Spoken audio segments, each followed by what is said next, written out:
இங்க பாருங்க, நான் என்னுடைய அந்த வேர்ட்பிரஸ் ஓபன் பண்றேன். இது பார்க்க இப்படிதான் இருக்கும். நான் எந்த ஒரு பிளகினை ஏத்துறதா இருந்தாலும் இங்க பிளகின்ஸ்னு ஒரு ஆப்ஷன் இருக்குங்களா, இதுல போயிட்டு ஆட் பிளகின் அப்படிங்கறத கிளிக் பண்றேன். இது பிளே ஸ்டோர் மாதிரி இப்படிதான் வரும். இதுல எனக்கு எந்த பிளகின் வேணுமோ அதோட பேரை இங்க நான் டைப் பண்றேன், எலமெண்டர் அப்படின்னு டைப் பண்றேன். ஏன்னா ஃபர்ஸ்ட் என்ன கொடுத்துருந்தேன், எலமெண்டர் வேணும்ட்டு எலமெண்டர் கொடுத்துட்டு இன்ஸ்டால் நவ் அப்படின்னு கொடுத்தாலே போதும், இது ஆட்டோமேட்டிக்கா இன்ஸ்டால் ஆயிடும். திரும்ப இதை ஆக்டிவேட் அப்படின்னு கொடுத்துட்டீங்கன்னா ஆக்டிவேட் ஆயிடும். அவ்வளவுதான். இப்ப இந்த மாதிரிலாம் வரும், இதெல்லாம் ஸ்கிப் பண்ணிக்கலாம். ஃபார் எக்ஸாம்பிள் வந்து பாத்தீங்கன்னா இதுல நான் வந்து இதை எடுத்துட்டாலும் ஓகே தான், இல்ல கண்டினியூஸ் கிஸ்ட் கொடுத்தாலும் ஓகே தான். இதை இவ்வளவு தூரம் போக வேண்டாம், நீங்க இதை எடுத்தே விட்டுலாம். அது தேவையில்லாத ப்ராசஸ் தான். சரிங்களா, ஓப்பன் ஆயிடுச்சுங்களா? இப்ப நான் ஃபர்ஸ்ட் என்ன மெத்தட் பண்ண போறேன்னா டிராக் அண்ட் டிராப் மெத்தட் தான் பண்ண போறேன். நான் நேத்து ஒண்ணு சொன்ன ஞாபகம் இருக்குங்களா, இந்த மாதிரி டிஜிட்டல் மார்னிங் கோர்ஸ்னா டிஜிட்டல் மார்னிங் கோர்ஸ்க்கு ஒரு பேஜ் ஆரம்பிப்பேன், டேட்டா சயின்ஸ் கோர்ஸ்னா டேட்டா சயின்ஸ்க்கு ஒரு பேஜ் ஆரம்பிப்பேன், சைபர் செக்யூரிட்டி கோர்ஸ்னா சைபர் செக்யூரிட்டிக்கு ஒரு கோர்ஸ் ஆரம்பிப்பேன்னு சொல்லிட்டு. கரெக்ட்டுங்களா? இப்ப அந்த பேஜஸ் எல்லாமே எங்க போய் கிரியேட் பண்ணுவோம்னா, பேஜஸ் ஒரு ஆப்ஷன் இருக்குங்களா, இங்க போயிட்டு தான் நம்ம கிரியேட் பண்ணுவோம். சரி, பேஜஸ்குள்ள போயிட்டு ஃபர்ஸ்ட் என்ன பண்ண போறேன், ஆட் பேஜ்னு ஒரு ஆப்ஷன் இருக்குங்களா, இதை கிளிக் பண்ணி தான் நம்ம பேஜை கிரியேட் பண்ணுவோம். சரி, ஓகே. ஆட் பேஜ் கொடுத்தாச்சு. ஓகே ஓகே, ஆட் பேஜ் கொடுத்தாச்சு. இங்கதான் எனக்கான டைட்டில் நான் போடுவேன். இப்ப ஃபார் எக்ஸாம்பிளுக்கு நான் ஒன்று போடுறேன். என்னன்னு போடுறேன்னா, டிஜிட்டல் மார்க்கெட்டிங் கோர்ஸ்க்காக நான் பண்ணிருக்கேன்னா டிஜிட்டல் மார்க்கெட்டிங் கோர்ஸ் அப்படிங்கறத நான் போட்டுறேன். போட்டுட்டு பப்ளிஷ் அப்படின்னு கொடுத்துட்டாலே போதும். அவ்வளவுதான்ப்பா, இந்த பேஜ் என்ன ஆயிடும், பப்ளிஷ் ஆயிடும். அந்த ஐஸ் துணி இருங்கப்பா, நம்ம ஐஸ் எல்லாம் உள்ள வச்சு போறதுக்கு ஒரு துணி, அது எனக்கே தேவைப்படும். அந்த துணி எங்க இருக்கு, அதை மட்டும் பின்னாடி எங்க சின்ன இருக்கு. அவ்வளவுதான்ப்பா. இப்ப நம்ம என்ன ஆயிடுச்சு, அந்த பேஜ் கிரியேட் ஆயிடுச்சு. இது நம்ம வெப்சைட்டோட பேரு.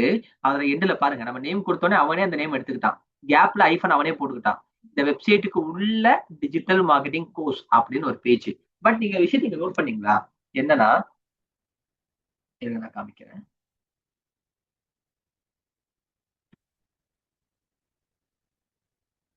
ஒரு விஷயத்த நீங்க நோட் பண்ணிருந்தீங்கன்னா உங்களுக்கு தெரிஞ்சிருக்கும்.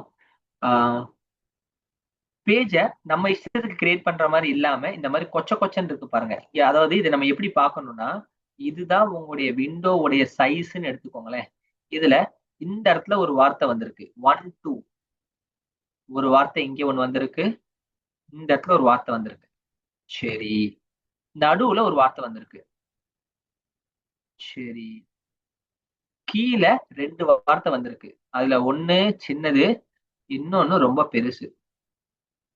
அப்ப இது எல்லாத்தையும் நம்ம என்னன்னு சொல்லுவோம்னா லே அவுட்னு சொல்லுவோம். அதாவது இந்த ரெண்டும் ஒரே இடத்துல தானே வந்திருக்கு, அப்ப இந்த ரெண்டும் சேர்த்து இது ஒரு லே அவுட். இங்க தனியா ஒண்ணுதான் வந்திருக்கு, அப்ப இதை நம்ம என்னன்னு சொல்லுவோம்னா இது ஒரு லே அவுட். இங்க ஒண்ணு தனியா வந்திருக்கா, இதை நம்ம என்னன்னு சொல்லுவோம்னா இது ஒரு லே அவுட். அப்ப இது எல்லாமே என்னது, லே அவுட் அப்படின்னு சொல்லுவாங்க. இந்த லே அவுட் இந்த மாதிரி கொச்ச கொச்ச கொச்ச கொச்சன்னு இருந்தா நம்மளால எடிட் பண்ண முடியுமா, பண்ண முடியாது. அப்ப இதுக்காக தான் நம்ம எதை பயன்படுத்தி இருக்கோம்னா இந்த எலமெண்டர். இப்ப நான் என்ன பண்ணுவேன்னா, நான் ஏற்கனவே சொன்னேன் எலமெண்டரை பயன்படுத்தி ஒரு வெப்சைட்டை டெவலப் பண்ண முடியும். அப்ப இதுக்குள்ள போறேன், எடிட் வித் எலமெண்டர் அப்படிங்கறத நான் கிளிக் பண்றேன். அது உள்ள போயிரும். உள்ள போயிடுச்சா நம்மளுக்கு வந்து பாத்தீங்கன்னா அது இப்படிதான் இருக்கும். பண்ணுங்க, என்ன வந்து சாரி பட் சம்திங் வென்றாங்க. ஓகே, இருங்க ட்ரை பண்ணி பார்க்கலாம். மேபி சர்வர் ஸ்லோவா இருக்கு எனக்கு தெரியல, செக் பண்ணல.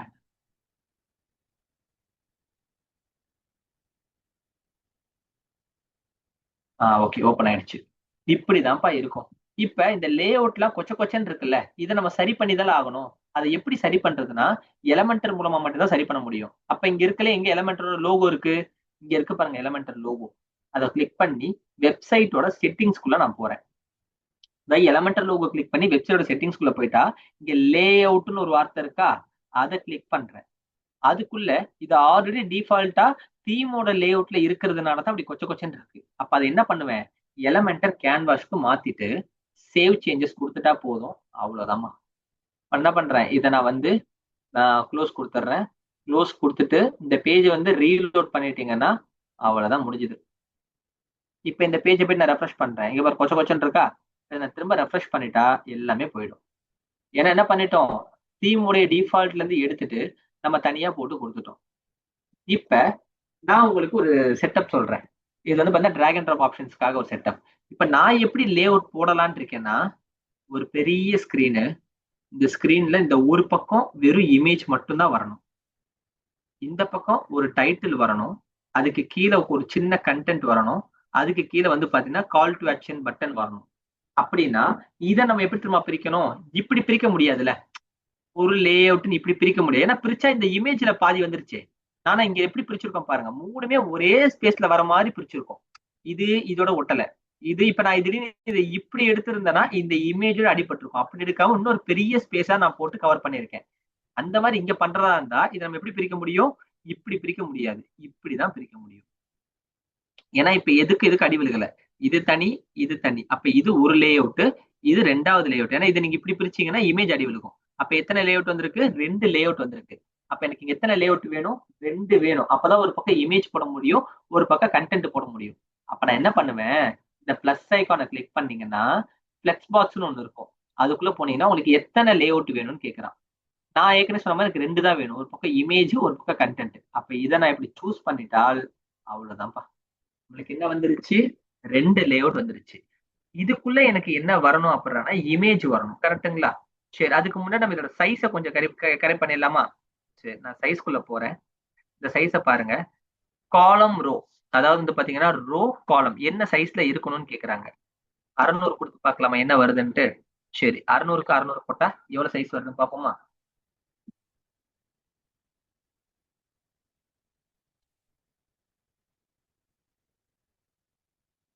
600க்கு அப்டேட்டா வேரியபிள்ஸ் தான் கொடுத்துருக்கோம்.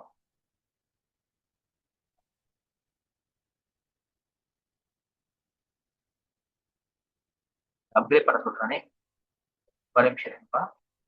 இது புது அப்டேட் ஆயிருக்கு.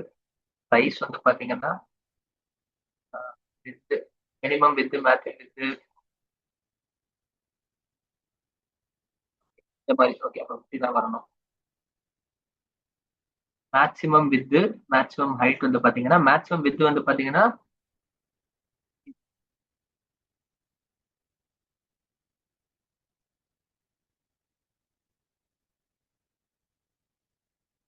வித் கரெக்டா தான் கொடுத்துருக்கேன். நான் இதை ரீலோட் பண்ணிக்கிறேன்.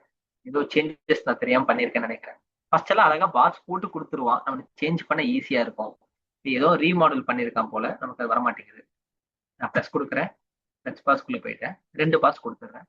2 பக்கம் பாக்ஸஸ் இருக்கு. ஃபர்ஸ்ட்ல என்ன பண்ற மாதிரி இருக்கும்னா இந்த லேஅவுட்டோட சைஸை நான் வந்து மாத்துற மாதிரி இருக்கும். பட் இப்ப ரீசெண்டா என்னன்னு தெரியல, நான் மாத்த முடிய மாட்டேங்குது. வேற ஏதாச்சும் ஆப்ஷன்ஸ்ல கொடுத்தானா சைஸ்க்குள்ள போய் இங்க மாத்தணுமா? இங்கெல்லாம் மாத்த முடியாது. சரி, ஓகே, பிரச்சனை இல்லை, வாங்க. இப்ப எனக்கு இந்த இடத்துல இமேஜ் தானே வரணும்னு சொன்னேன். அப்ப நான் இந்த பிளஸ் ஐக்கானை கிளிக் பண்ணிட்டு டவுன்ல போறேன். எனக்கு எங்க இமேஜ் இருக்கோ அந்த இமேஜ் எடுத்து வந்து இதுக்குள்ள அப்படியே நான் என்ன பண்றேன், இங்க இருந்து டிராக் பண்ணி இங்க டிராப் பண்றேன். இதுக்கு பேர் தான் டிராக் அண்ட் டிராப். இங்க போயிட்டு எனக்கு என்ன இமேஜ் வேணுமோ அதை நான் செலக்ட் ஃபைல் கொடுத்து அதை நான் சூஸ் பண்ணி இங்க கொண்டு வந்துட்டா போதும். ஆட்டோமேட்டிக்கா அந்த இடத்துல அந்த இமேஜ் வந்துடும். வந்து பாத்தீங்கன்னா இப்ப இந்த இமேஜ் எனக்கு வரணும்னா இதை நான் சூஸ் மட்டும் பண்ணிட்டா போதும். இது ஆட்டோமேட்டிக்கா என்ன ஆயிடும், இந்த இடத்துல அந்த இமேஜ் வந்துடும். தெரியுதுங்களா? இப்ப இந்த இமேஜோட சைஸ் எனக்கு இவ்வளவு பெருசு வேண்டாம், இதை நான் சின்னதாக்கணும்னா இந்த ரெசல்யூஷன்ஸ்குள்ள போயிட்டு கஸ்டம் ரெசல்யூஷன் அப்படிங்கறத கிளிக் பண்ணிட்டு எனக்கு வந்து ஒரு 600க்கு 600 வந்தா போதும் அப்படின்னு நான் கொடுக்குறேன். கொடுத்துட்டு அப்ளை கொடுத்துட்டா சைஸ் பாருங்க, இதுதான் 600க்கு 600 சைஸ். இல்ல இதை விட எனக்கு இன்னும் சின்னதா வேணும், பெருசா வேணும் நீங்க நினைச்சீங்கன்னா அது உங்களுக்கு என்ன சைஸ் வேணுமோ நீங்க அதை மாத்திக்கலாம். இப்ப இந்த இடத்துல எனக்கு என்ன வேணும்? டைட்டில் தானே வேணும். போறேன், அந்த எலமெண்ட்டை பிளஸ் கொடுக்குறேன், டவுன்ல போறேன். இந்த ஹெட்டிங் ஒண்ணு இருக்கா, அதை அப்படியே எடுத்துட்டு வந்து இதுக்குள்ள போட்டுட்டா ஹெட்டிங் போடுறதுக்கான ஆப்ஷன் வந்துருச்சு. இந்த இடத்துல ஃபார் எக்ஸாம்பிள் எனக்கு வந்து பாத்தீங்கன்னா சோனி A6700 கேமரா அப்படின்னு நான் கொடுக்குறேன். இப்ப இதை ஃபுல்லா பிளாக்கா மாத்தினா நல்லா இருக்கும்னு எனக்கு தோணுச்சுன்னா நான் என்ன பண்ணுவேன், என் டெஸ்ட்டுக்காக பிளாக்கா மாத்துவேன். பட் நான் என்ன பண்ணலான்னு இருக்கேன்னா வேற என்னோட இந்த பேக்ரவுண்ட மாத்தலான்னு இருக்கேன். இப்ப எங்க பாருங்க, இந்த ரெண்டுத்துக்கும் காமனானது எது? இந்த பட்டன் தான். இதை கிளிக் பண்றேன்.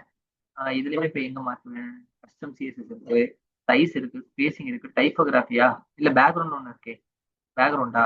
சரி, பேக்ரவுண்ட்குள்ள போயிட்டு கலரை சூஸ் பண்றேன். எனக்கு பேக்ரவுண்ட் கலர் வந்து பாத்தீங்கன்னா எனக்கு கொஞ்சம் இந்த பிளாக்கிஷ்னா அது பிளாக்கிஷா தான் இருக்கணும் அப்படிங்கிறதுக்கு நான் பிளாக்கிஷ் கலர் கொடுக்குறேன். இது ரொம்ப பிளாக்கிஷா இருக்க வேண்டாம், அப்புறம் அந்த கலர் வந்து ரொம்ப தனியா அடிக்கும்.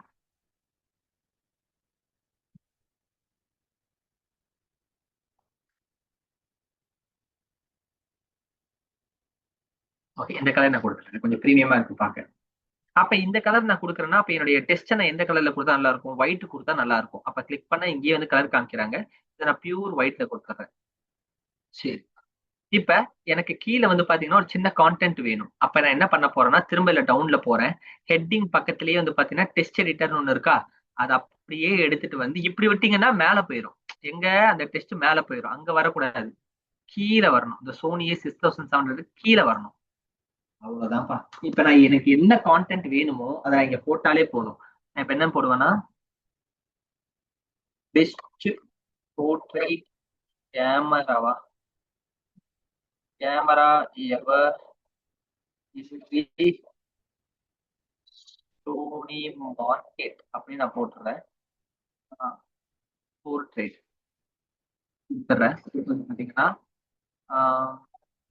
It comes with auto tracking and best low light performance mainly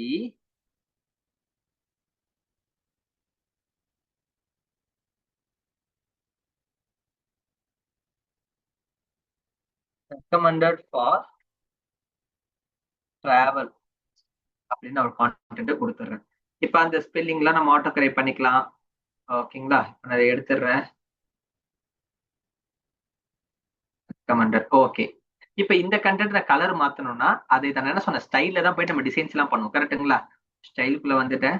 N test கலரை சூஸ் பண்றேன். எனக்கு என்ன கலர் வேணும்னா இதுவுமே ஒயிட் கலரா இருந்தா கொஞ்சம் நல்லா இருக்கும்னு தோணுது. அந்த என்ன பண்றேன், ஒயிட் கலர் கொடுக்குறேன். பட் டெஸ்ட் ரொம்ப பெருசா இருக்கு. எனக்கு இவ்வளவு பெருசுலாம் வேண்டாம். அப்ப நான் இந்த மாதிரி டெஸ்ட் கலர் சைஸ் எல்லாம் மாத்தணும்னா இங்க டைப்போகிராஃபின்னு ஒரு ஆப்ஷன் இருக்குங்களா? இதுக்குள்ள போயிட்டு தான் நான் என்னோட சைஸ் என்ன வேணுமோ அதை நான் மாத்திப்பேன். இங்க பாருங்க, இதுவே கொஞ்சம் அதிகம் தான்.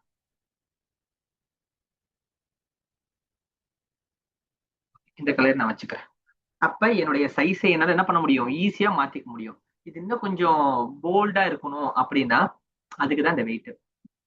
செமி போல்ட் குத்துறா பாருங்க, கொஞ்சம் போல்ட் ஆயிடுச்சு. பட் இது ரொம்ப போல்டா இருக்கு. ஒரு 5 மீடியம் போட்டு பார்ப்போமா? ஓகே. இல்ல இப்ப வந்து பாத்தீங்கன்னா இங்க இருக்கிற எல்லா வார்த்தைகளும் அப்பர் கேஸா மாறணும்னா இந்த அப்பர் கேஸ். இல்ல இங்க இருக்கிறது எல்லாமே லோவர் கேஸா மாறணும்னா லோவர் கேஸ்.